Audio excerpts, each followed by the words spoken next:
Hello, my name is Keshwani. I have been solving Keshwani, that's K-E-S-H-W-A-N-I, Keshwani. I have been solving math problem for GMAT out of this book here, the GMAT review, the official guide. If you do not have it, buy one immediately at mba.com. Right now I'm going to solve a problem that you will find on page number 169. Excuse me. Problem solving number 127. Let's see what it says. It says, to mail a package, the rate is X cents for the first pound and Y cents for each additional pound. I'm going to make a note here. X cents for first pound, Y cents for each additional pound. All right. What does it say here? Where X is more than Y, obviously they're going to charge you more on the first pound, obviously. Two packages weighing 3 pounds and 5 pounds respectively can be mailed separately or combined. The question simply is, which method will be cheaper and how much money is saved?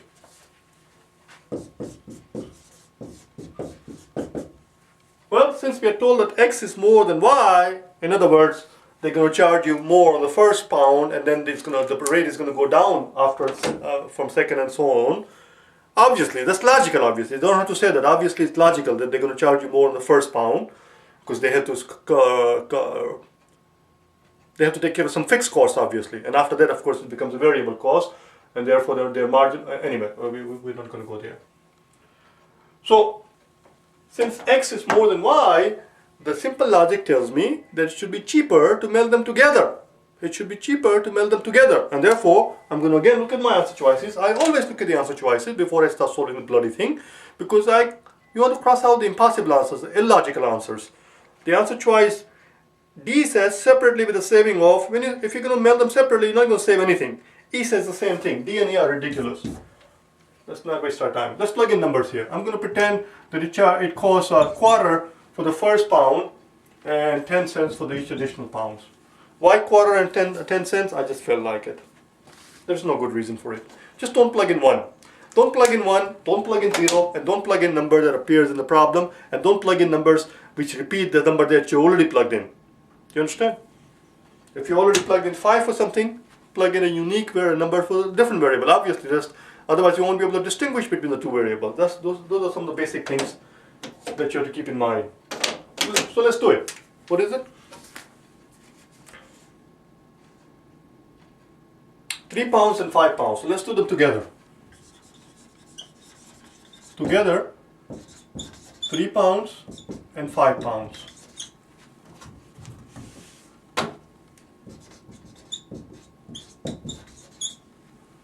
And for 3 pounds, it's going to be 25 cents for the first pound.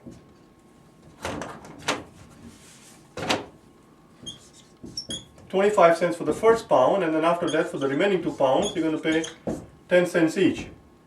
And for this one, it's just going to be 5 times 10 because you're mailing them together. So the first pound is this one right here. Let's find out what that boils down to. 20 plus 50 is 70, 70 and 95 cents. Let's see how much it will cost us to send them separately. I hope you are able to see right away. This is not how you should be solving this problem. I'm showing you steps here. I explained the same thing in the problem before that and the problem before that, where answer choices are logical. For example, logic tells me that if it's 25 cents for the first pound and if 10 cents for each additional pound, then if I send packages together, on the second package, all I'm going to save is the 15 cents on the first pound. That's all. Because after the first pound, it's the same. It's 10 cents for each additional pounds, whether it's first package or second package or third package or fourth package. All you're going to save is the 15 cents on the first pound of each additional package. Because had you said this separately, you would have paid 25 cents on the first pound, but after that, it's just 10 cents each pound, the way I plug in numbers here.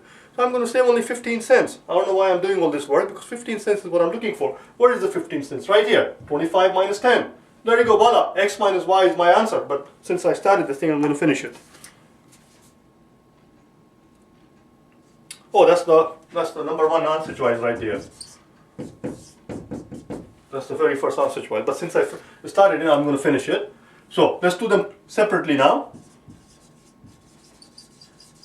Separately, I'm going to have 3 pounds and 5 pounds. For 3 pounds, on the first pound I'm going to pay 25 cents, and then I'm going to pay 10 cents on each additional pounds. Same thing here, for the first pound I'm going to pay 25 cents, and for the next 4 additional pounds I'm going to pay 10 cents each. How much together? See right here, how much together? Let me change the color so we can make a distinction between the two packages. This is 40 plus 20 is 60, 60 plus 50 is 110. As you can see, I'm going to save 15 cents. Why 15 cents? Because it's what I'm going to save on the first pound of the second package. Of the second package, if I meld them together, the first pound is also charged 10 cents as opposed to sending it separately where they charge 25 cents on the first pound. I'm going to save 15 cents. So I go through my answer choices and see which one gives me 15. Obviously, the one that is going to give me 15 is 25 minus 10, x minus y. The answer is A. That's all. I hope you found this helpful. If you wish to buy the DVDs that I put together which show the solutions to all the math problems, or if you wish to hire my services for personal private tutoring, go to my website at www.prepforgmat.com, send me an email and we'll talk. Alright, thank you.